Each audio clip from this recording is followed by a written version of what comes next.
Hey team, Macho Models here to do a post-build wrap-up of the Tallgeese Flugel.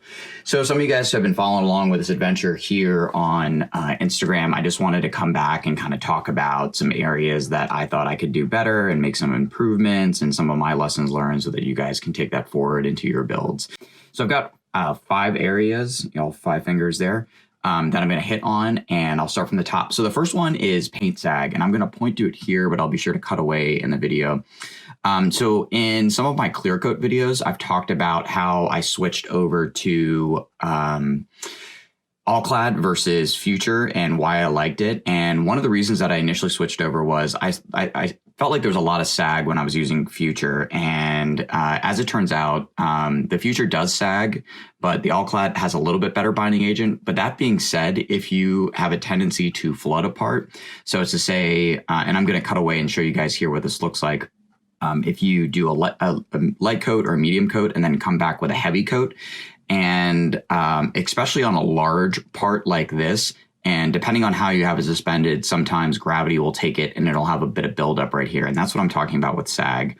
So my biggest lesson learned was, especially working with the wings on smaller parts, you can flood these and the tendency for sag isn't so bad. But when you're getting on a much larger part, sometimes you're going to get sag.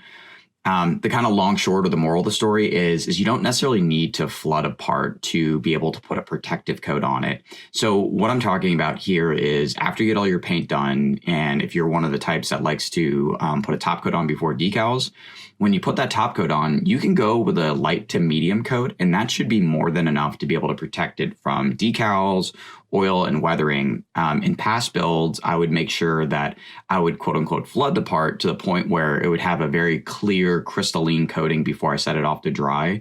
And that's good, but then the risk is, depending on how you have the part suspended, you can have some sag. And sag was a really big deal for this build. So when I show my cutaways, you'll see that there's a couple areas where it's a bit noticeable. At the end of the day, I don't really mind too much because I'm very happy with how this build turned out, but just something to look out for. And so again, the moral of the story is I'm not going to flood parts to be able to protect them. I'm just going to make sure that they have a pretty decent clear coat over top of them. And then I'm going to move forward. The second part I wanted to go over on this video is pre-shading. So I learned a lot about pre-shading. And if you look back on some of my previous builds, I didn't necessarily pre-shade a ton. And this one has a lot of pre-shading, namely here on the wings. And what you're actually looking at is a bunch of quote unquote post-shading. So what happened was I pre-shaded here and here, but I didn't pre-shade here. So this little piece in the wing. So after I'd done all of my work here and I was coming close to home, I noticed the kit kind of had a severe imbalance. So all these little feather areas weren't done right. And just overall, it kind of lacked some cohesion. So I did some post shading and I came back with gray and a little bit of NATO black to darken this up. Tallgeese. So needless to say, when you're doing your pre-shading, make sure that you come back or you have a plan in mind, because you don't want to spray the whole kit, top coat it, get your decals on, and then realize later on that you missed out on your pre-shading. You really have to be careful and methodical about pre-shading, because when you go to post-shade, it's going to look vastly different than when you set up your pre-shading. So just to reiterate, make sure that when you're doing your pre-shading, you've really adequately thought through it before you throw your paint over top of it, because if you try to come back later on, it's going to look noticeably different. The third point, and probably my most important, I should have finished with this one, was talking about oils. So again, on my Instagram account, I thought I did a pretty decent job of chronicling this build and talking about it. But working with oils, I went to do a dot oil wash over most of this build. So if you look on a lot of parts of this, and I'm going to cut away here in the video, you'll see, especially here, this is completely covered in dot oil wash. The legs are completely covered in dot oil wash. Really, the only part that isn't is the head and some of the upper shoulder areas.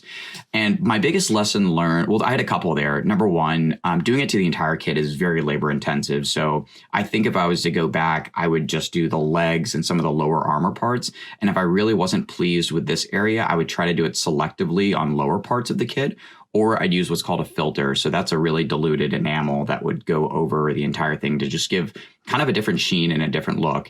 And then another part of that too, I've been looking a lot at the Mike Rinaldi technique.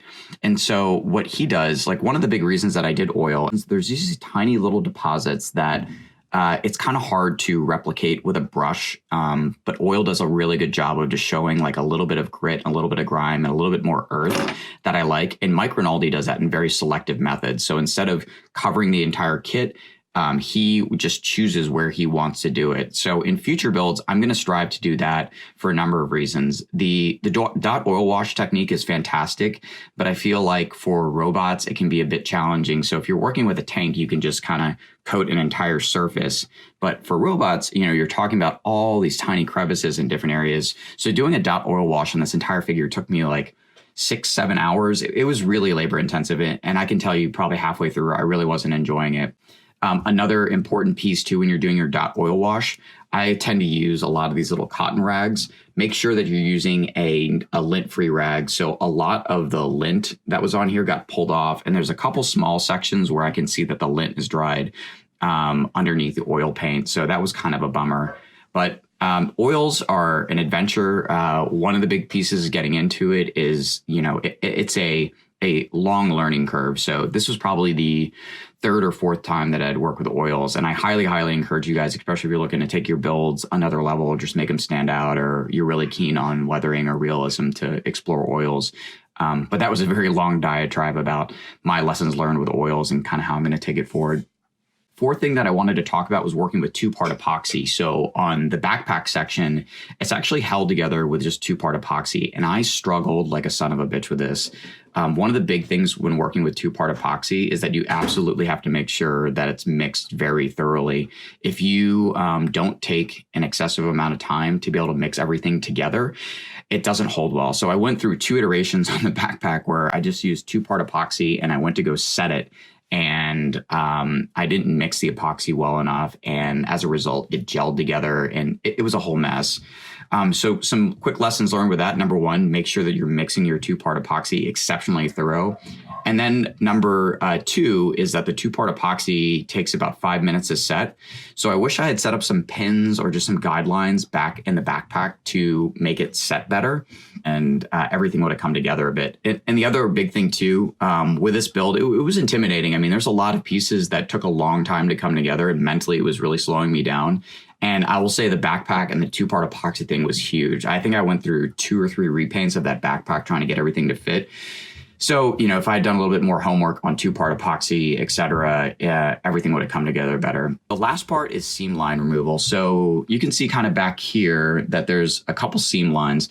Now, a big piece with this, and this is just me being lazy, is that when you put your primer down, primer tells all. So if you think that you've got a seam removed and you put primer over it and you can see the seam, you have to stop, go back and use either your white or your green putty or whatever you use to make sure that that putty area is patched.